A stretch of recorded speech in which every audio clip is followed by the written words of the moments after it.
My name's William Kennedy and I'm a QA tester at Real Time Worlds in Dundee.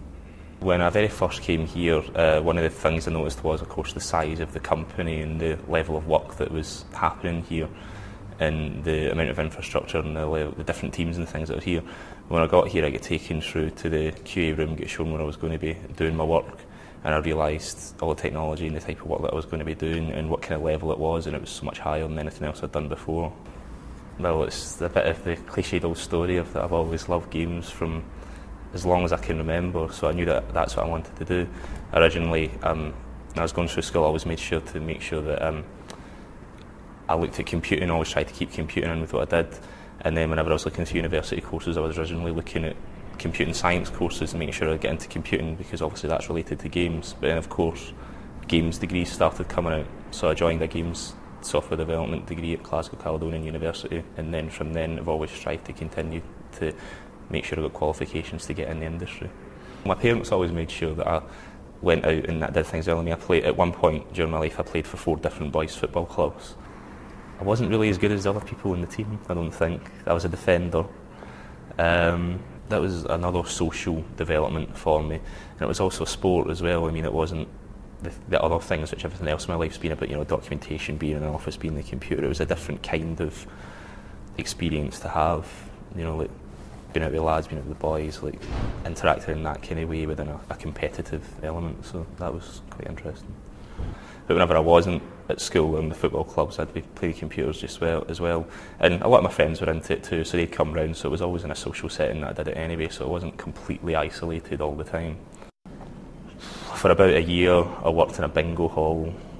It sort of more opened up my eyes in terms of what I didn't want to do than what I did want to do, because it wasn't the greatest job. I mean, I met some fun people and I got to know some people that I still talk to now and then, but the actual job itself was pretty mediocre.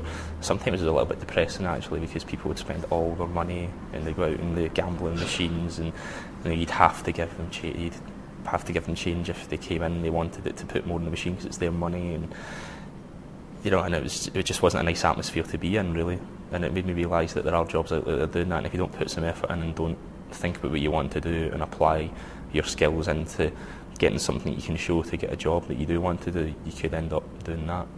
University was really, really good, and it opened up my eyes to a lot of things about the games industry and about the way games are made and about the considerations you have to make whenever games are getting developed that I don't think I maybe would have picked up on without a lot more years in the industry than what I've got now.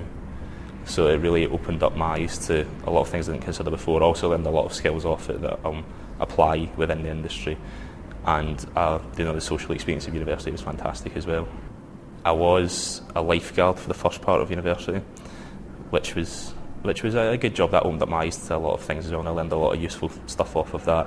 And then the second half of uni up until 4th year was my first industry job in games, and that's when I got my job with Absolute Quality. And then for 4th year I decided to not have a job because I knew there was going to be just far too much work to do in order to get the marks that I wanted, so I decided to not have a job for all of 4th year just so I could concentrate on university. I'm early in the industry, so I've been asked this in interviews and things for many jobs, like, what do you really want to do 5 years time and stuff.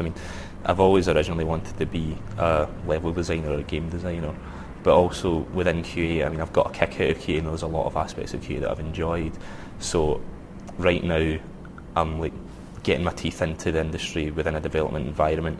I'm wanting to learn off the people that are above me, get a good amount of experience within the company, and then I can start to pick between the 2 or 3 paths that I've got in my mind. But I'm really enjoying QA just now anyway as well, so that could be a future for me, yeah.